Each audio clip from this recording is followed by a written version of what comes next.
Peace, my beautiful friends, family, and fellow humans. How are you doing today? How you doing today? It's July the 3rd, 2024. I'm out here at the Cascade Springs Nature Reserve, hanging out by one of my favorite boulders, ready to talk with you a little bit more about this semen reabsorption. Now, as you can see, I'm out here wearing very little clothing. I'm walking barefoot. I'm forest bathing. I don't know if you've heard of forest bathing. It's where you go expose as much as your skin as possible to the forest, and you just relax and you allow yourself to absorb all of the negative ions and the different subtle airs that the forest emanates. It's pretty cool. And as you can see, my vibe is a little more chill than the videos I've been making in front of the bookcase. Don't you think so? Let me know what you think about that. Do you think I should make my videos outside like this or in front of the bookcase? So, today I want to now that I'm slowed down a little bit, and I am going to keep coming with this semen reabsorption because it just feels like that's what's right for now for me. I want to speak to the brothers who you like busting your nuts. This one is for you. You guys, and that's everybody. I mean, don't kid yourself. Like, it's not like I don't enjoy ejaculating. Ejaculating is pleasurable. It's just that I've learned to experience pleasure without the loss of energy. You know, if I were to ejaculate, it's going to be pleasurable. It's just the loss of energy afterwards for me is going to be a little bit depressing because I know what it's like to experience that level of pleasure and without the loss of energy. That's where I'm coming from. But for my brothers who, for you, the big nut is still the highlight of your week or your day or whatever, I just want to share with you a different version of the semen retention, like a softer version in that, like a guy like me, an adept, an advanced practitioner who has gotten to a point where I don't have a desire to ejaculate like that anymore. I don't have that. It's been 2 days, it's been 3 days, it's been a week, it's been 2 weeks, I have to come feeling. I don't get that. So it's a different space for me. But for you guys who do and who are aging, who are in your 40s and 50s, I just want to share with you a different version of the technique in which you still ejaculate, just not as often. Just not as often.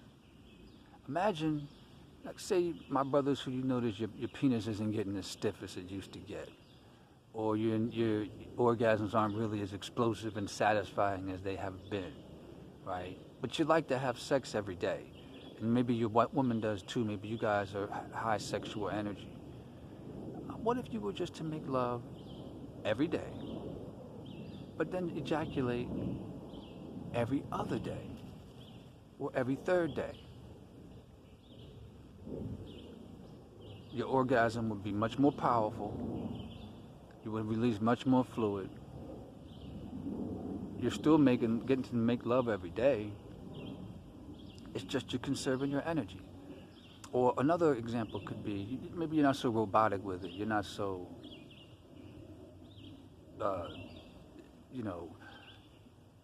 robotic about it. I mean, maybe if another approach is, and I know, this is how many of my buddies approach it. When your energy's high, when you have extra energy, you ejaculate. When your energy is low, when you're feeling maybe a little out of balance, you don't. You don't. And then some of the simple exercises I'll share with you, the horse dance, the microcosmic orbit, they'll help you with that. But if you're ejaculating somewhat regularly, say like once, if you ejaculate at least once within a 2-week period, you're not going to really need any super advanced meditations in order to work with that type of energy. Like the really extreme grounding work, although it would always help you, no matter what, that grounding, that horse stance will help you in life. So don't get me wrong, it's worth doing. But you don't have time for all that. You're just a hardworking dude who's gotten older, and you notice that the nuts ain't what they used to be. Man, brother, just try only ejaculating when you have extra energy and see where that gets you. I guarantee you, you'll enjoy it. Now,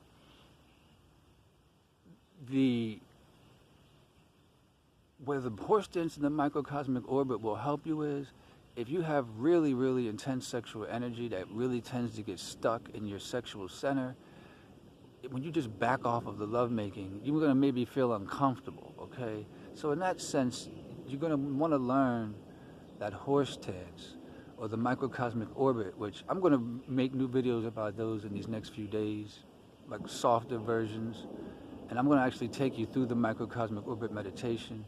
But the microcosmic orbit is important because that's where you pull the energy that has gathered and pooled in the prostate and the seminal vesicles and the sexual area in the pelvic girdle in general. There's a lot of blood in there. Fluids have been released into these tubes in anticipation of expulsion. All that stuff needs to be redistributed and reabsorbed back into the body. And so the microcosmic orbit is how we do that. We create a vacuum in the urogenital diaphragm into the sacrum, and you're actually able to pull these energies, these fluids, into the sacrum, the tailbone. And if you observe the sacrum, Google an image of the sacrum and look at how freaky it is. Look at how bizarre the sacrum is. It looks like the back of a tortoise shell, but there are these 8 interesting holes, 4 on the left side and 4 on the right, that people don't know what they do, but they have a lot to do with what I'm describing to you. These holes are holes that you can use to pull subtle energies, different types of fluid, different types of higher hormonal secretions that move through the body that maybe scientists haven't actually identified yet.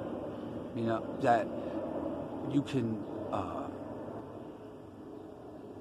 vacuum into the sacrum, literally into the cerebral spinal fluid that moves through the sacrum up the spine and into the brain. And this is how we're nourishing not only our physical bodies, but our consciousness with our sexual energy. Okay? But the first step is you need to have enough of it stored up to get some feelings. So, for the man who loves ejaculating, give that a try. You know, I would, any of you brothers out there who may be watching this video, who love ejaculating, and who my extreme example has maybe, you know, turned you off a little bit or just has you watching but not trying, how about try that? The next time you make love to your woman, right, keep it very calm, when your energy is low, okay? When your energy is high, if you feel like you need to ejaculate. Don't frustrate yourself. But that day, maybe your woman is wanting to do it, but you know, like, man, I don't want to release. If I have sex today, I won't have the energy to do what I got to do later on. That day, make love to your woman, but just back off the seed. Let her catch her nut. Let her experience her orgasm, because maybe that's what she needs, to let go, to get some release. But you hold on to your seed. And I guarantee you the next time you make love and you release it, it's going to remind you of something that you haven't experienced in a while. You're going to be like, damn. You know, it's like you took some time off from your smoking or your drinking or whatever and got that fresh buzz. Okay?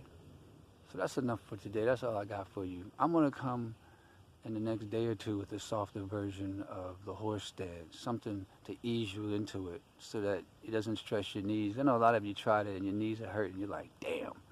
But I got a remedy for that. Part of the discipline with horse stance is for your knees to not hurt. So I want to keep this video under 10 minutes so I can post it to YouTube in one video and Facebook, I mean. All right, y'all have a good day. I'll catch up with you soon. Peace.